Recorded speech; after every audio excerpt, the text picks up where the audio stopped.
दोस्तों, दो पंक्तियां में तहे दिल से स्वागत आपका। चलो, आज का एपिसोड इंडियन आर्मी के ऊपर ही मैं बना रहा हूं। एक सैनिक की जिंदगी मैंने तो मेरे घर में देखी है।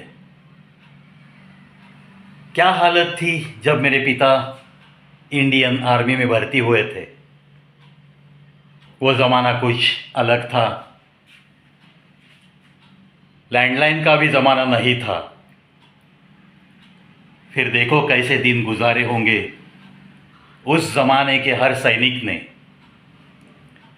वो भर्ती तो होता है, भर्ती होते समय उसके दिल में, अगर वो शादीशुदा है तो वो क्या कहते हुए भर्ती होता है। देखो, किसी गजरे की महक को छोड़ के आया हूँ, किसी गजरे की महक को छोड़ के आया हूँ, मेरी नन्ही सी चिड़िया को चहकते छोड़ के आया हूँ। मुझे अपने सीने से लगा ले ऐ मेरी भारत माँ, देखना मैं मेरी माँ की बाहों को तरसता छोड़ आया हूँ, मेरी माँ की बाहों को तरसता छोड़ के आया हूँ। दोस्तों, हर सैनिक के घर में कुछ न कुछ विपरीत परिस्थितियाँ रहती है। जब वो भर्ती के लिए खड़ा होता है, दिल में जज्बा तो होता है कि देश की सेवा के लिए जा रहा हूँ, लेकिन कभी कभी बहुत सारी मजबूरियाँ उसे वहाँ तक लेके जाती है। ऐसे ही मेरे पिताजी की भी वो मजबूरियाँ थी, और जब भर्ती का सर्टिफिकेट लेकर आए तब माँ तो बिस्तर में थी, बीमार थी, और उसकी बीमारी और भी बढ़ गई। उसकी एक आंख हंस रही थी कि मेरा बेटा देश की सेवा के लिए जा रहा है, लेकिन एक आंख, वो माँ की ममता, बस रो रही थी, रो रही थी। ये होती है हर सैनिक की भर्ती होते समय कुछ न कुछ उसकी मजबूरी, कुछ न कुछ ऐसी ही ज़िंदगी।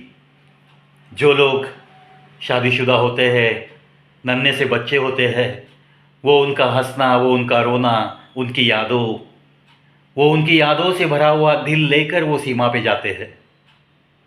पिता की पुकार, उसकी यादें, बहना की कंगनों की कनकनाहट, उसके पायल की झंकार बस उनके सीने में गूंजती रहती है। और अपने बटुओं में वे परिवार को रखते हैं, लेकिन दिल में बस इस वतन की मिट्टी रखते हैं, इस मिट्टी का प्यार रखते हैं, और शपथ लेते रहते हैं कि अगर इस वतन के लिए मैं मिट भी गया तो भी कोई हर्ज नहीं। तिरंगे को कफन अगर बनाकर मैं मेरे घर लौट आया तो भी मुझ पे नाज होगा, मुझ पे नाज होगा। ये लोग, ये सैनिक ऐसा बहुत कुछ छोड़कर, बहुत बड़ा सैक्रिफाइस करते हुए अपनी ड्यूटी निभाते रहते हैं। और जब बॉन्ड कंप्लीट करके वो आते हैं, हमारे जैसे सिविलियंस में ज़िंदगी जीने के लिए आते हैं, तब क्या उन्हें वही मान सम्मान मिलता है? क्या हम उन्हें उतना सम्मान दे पाते हैं? क्या उनके परिवार में उन्हें उतना रिस्पेक्ट मिलता है? ऐसे बहुत बड़े सवाल खड़े हो जाते हैं।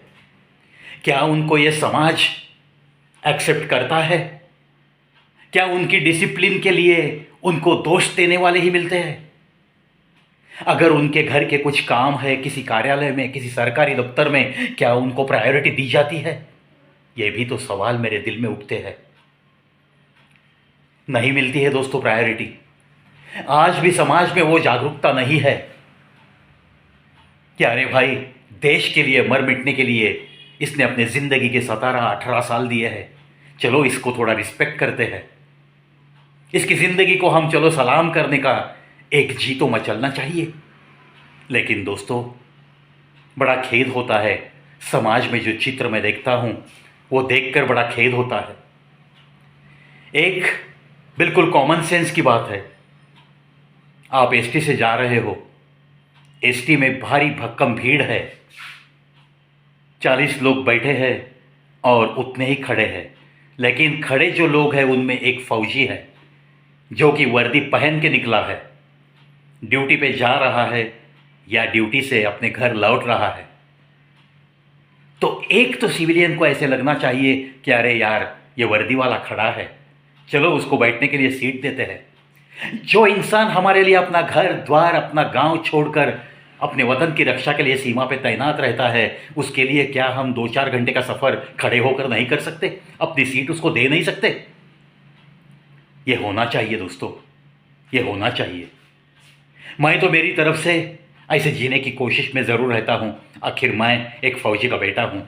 लेकिन मैं सबको विनती करूँगा, अगर आप इस तरह से ज़िंदगी जियोगे ना, तो बहुत सार्थक हो जाएगा हर एक सैनिक का, हर एक सैनिक के परिवार का। चलो आशा करता हूँ ऐसे वीडियो देखने के बाद तो थोड़ा सा समाज में परिवर्तन ज़रूर आएगा।